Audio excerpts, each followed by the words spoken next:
Now let's come back to the city. The Nairobi Central Business District has been brought to a standstill with the majority of shops closed, empty parking lots and minimal movements in a city that normally is characterized by buzzing activities as the opposition starts its three-day anti-government protest. Jimmy Bogo is at the CBD and joins us now with more. Good afternoon, Jimmy. What's the latest from CBD?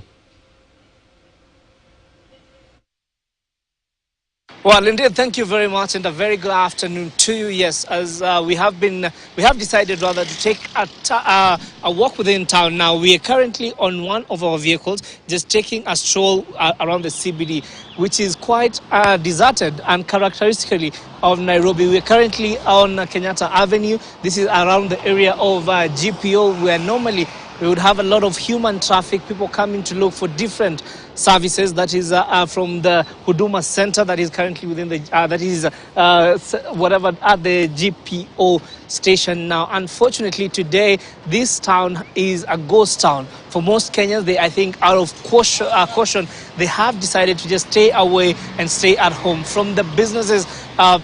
Premises that are normally covered, of course, with a lot of activities, foot traffic. Now the situation is completely different today. Shops have been closed, and of course this has been occasioned by the cautious nature of Kenyans who are normally very risk-averse, just trying to make sure that they do not incur any losses. Now, the Bata shop is one of the few shops along Kenyatta Avenue that is open today. Most of the other shops, we're looking at Textbook Center, Linton, and a lot of those shops on that side have been closed now. And of course, even for vehicle owners, majority of them today have opted to just leave their vehicles at home and find alternative ways of getting to the CBD. Now, if you come to town, even on a Sunday, it wouldn't be this deserted. And of course, we're currently at a stop because of a red light, but we want to continue with this journey, just looking at the different sectors,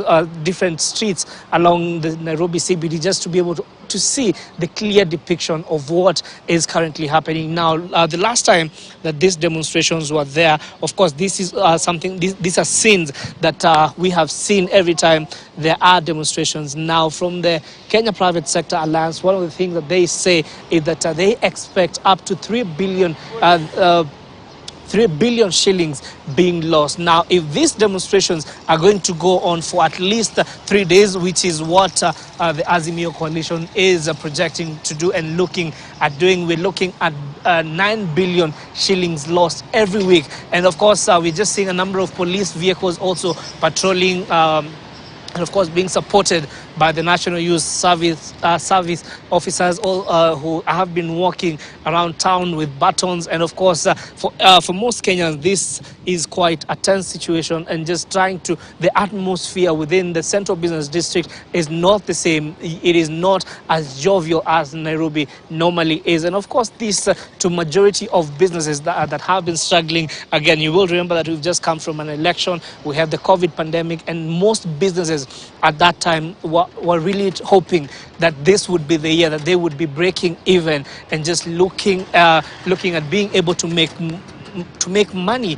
to be able to go back to profitability. This is not quite panning out to that expectations. Now, when you look at this street, normally this is one of the streets that you would find a really hard time trying to find somewhere to park. But today it's a free parking for all, whichever side of town that you're coming into. And of course, at this time, normally on this particular street, people would be double parking and just staying in their vehicles, hoping that someone will leave that parking spot. But today, as you can see, these streets are empty.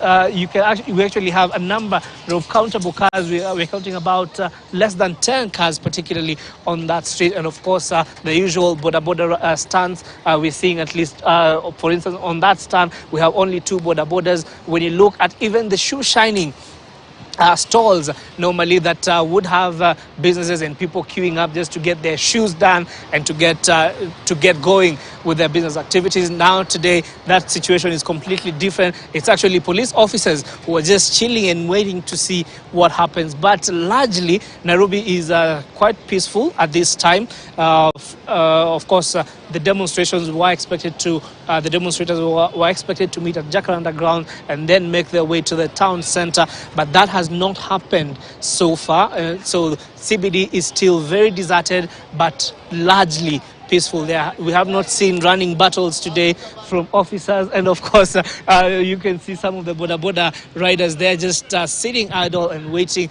and hoping that maybe they will be able to get one or two customers to ferry around the city. Now we are on Moi Avenue Street. That is the street that is behind us.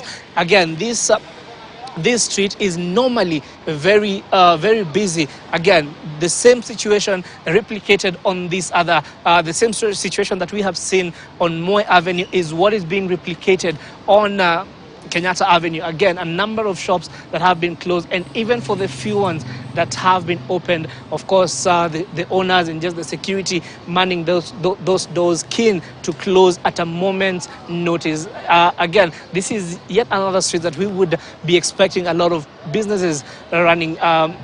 So just to be able to help you understand, this is not how Nairobi normally is. But today, because of the announcement of the demonstrations and everyone just out of that fear, the atmosphere is completely different. It's quite a sad day for business owners and for retailers. Of course, anyone who earns their living from the Nairobi region and the Nairobi CBD. This is not what you expect because of the nature of this town center. Again, Nairobi is the commercial hub of this town, and you would expect that if this continues, definitely the economy is going to continue shrinking. Now, you will remember that the National Treasury had projected about 5.3 to 5.5% economic growth for the year for this year ending December. But of course, if these demonstrations are going to continue, this is likely not to happen. And now we just want to move down to where the stages are. Normally we would expect a lot of matatu operators to be lining up just to ferry people, but again we're seeing very minimal activities across town. Even some of the stage that we are heading to, which is the Kencom stage, also currently does not have as many people or as many human traffic as you would expect, but of course this definitely is going to hurt the economy, and this being a hustler government, of course this is something that most of these hustlers would be hoping that will be addressed so that the economy can get back towards recovery and just being able to, for a lot of Kenyans, being able to earn their livings. Now, the other thing that has really been at the center of this demonstration is the issue of the cost of living. But does this demonstrations help that? It definitely does not, because even for the shops that maybe would be expected to employ 10 people, 11 people, 5 people, of course, when they close down, that basically means that those few people are looking or risking losing those jobs. Again, just a few Kenyans are out in the streets, empty streets. This matatu terminal, of course, around the National Archives, all the way to the Mr. Price shop that is normally around here. Of course, you would be expecting a number of people just waiting to be able to board their matatus there. Normally, that area at during peak hours, you would be expecting very long queues, but that is not happening today. And so, just to be able to, we're going to continue with this journey. We will be moving around town. We will be speaking to traders on the other side of town. We're heading to the areas of Nyama, Kema, and of course, we'll be giving you more details as to what they say, what are their sentiments about this economic situation, and what do they feel that needs to happen. And of course, you will remember that from the government side, they have said there's not going to be a handshake. From the opposition side, they're saying there's no need for a handshake. This is not about a handshake, but about making sure that that Kenyans are able to earn a living and are able to live comfortably despite the harsh economic time. So I will be continuing with this journey just across town, but we'll definitely give you more details as and when we receive them. But for now, back to you. Well, Jimmy, thank you very much for that update and congratulations on that balancing act.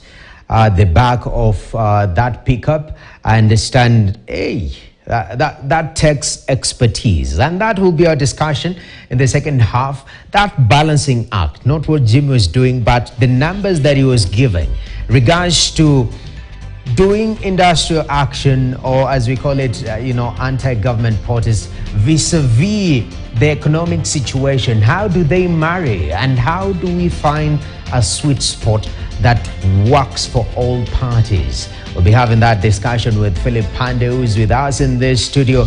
But at this particular moment, we want to take a look at a short break right here on Business Today. We'll return with more.